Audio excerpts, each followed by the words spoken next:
Effectively, China is saying we don't want Canadian canola anymore. Alberta farmers are waking up to a new reality Tuesday after China announced steep tariffs on the crop. So this is the canola here. De repente, um dos mercados mais valiosos do Canadá se fechou. A China decidiu impor uma tarifa de 75% sobre a canola canadense. O que significa na prática que o maior comprador do produto não quer mais fazer negócio. Mas o que está por trás dessa decisão? É apenas uma disputa comercial ou um recado político que pode mudar o rumo da agricultura canadense? Para produtores de Alberta e Saskatchewan, o impacto foi imediato. Investimentos já foram feitos. Fertilizantes comprados, sementes plantadas, contratos planejados. Agora tudo parece incerto. Um agricultor resume em poucas palavras o sentimento de milhares. Nenhuma empresa chinesa vai pagar 75% para importar canola. Isso acaba com o mercado. E ele tem razão. Ano passado, só as exportações de canola para a China movimentaram quase 3 bilhões e 600 milhões de dólares. Um mercado bilionário que da noite para o dia foi bloqueado. As reações vieram rápido. Os preços despencaram cerca de 6,5% nas bolsas internacionais. Analistas já alertam. A tendência é de novas quedas. Para os agricultores, isso significa prejuízo imediato. Para as comunidades que vivem da agricultura, significa instabilidade. A decisão da China atinge muito mais do que contratos de exportação.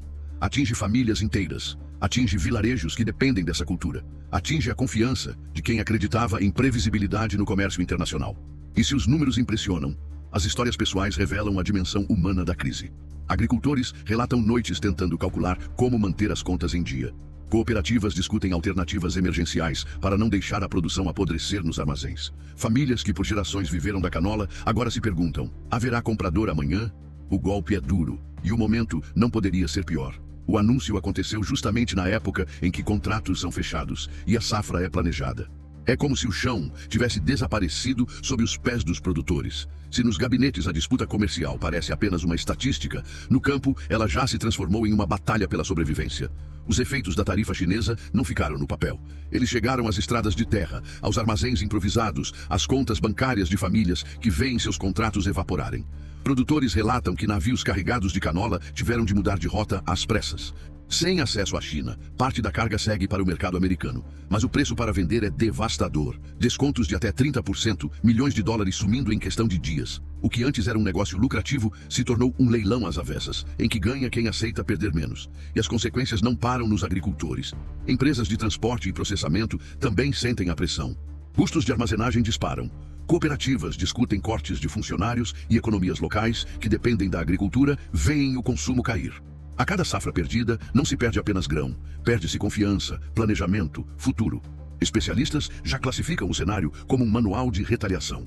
A China não apenas fechou a porta para a semente de canola, mas também atingiu em cheio derivados como óleo e farelo com tarifas de 100%.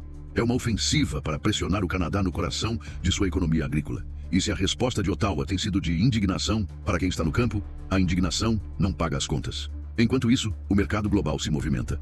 Países do Sudeste Asiático começam a receber propostas de exportadores canadenses tentando abrir espaço em novos portos.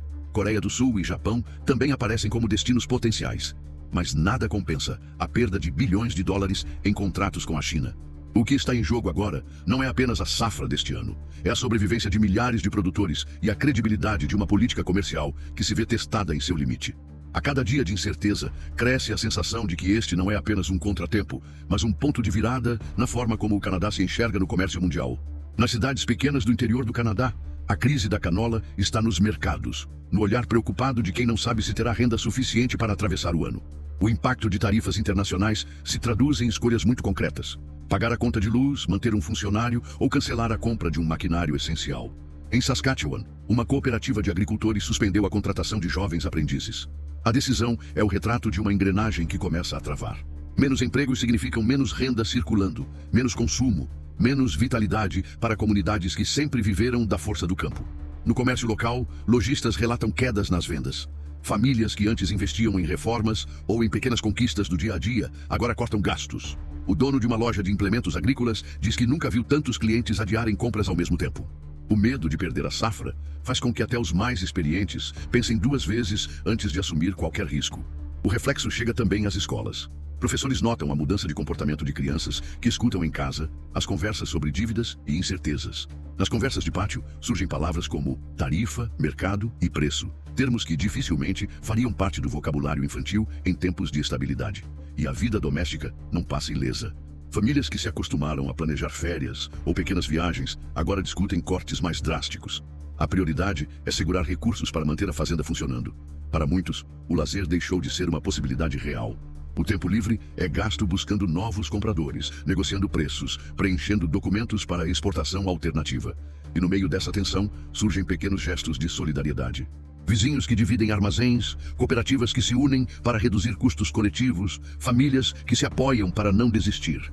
É uma tentativa de resistir diante de forças que parecem inalcançáveis. Esse ano, agricultores, cooperativas e consumidores aprenderam da forma mais dura que previsibilidade não é apenas um valor econômico.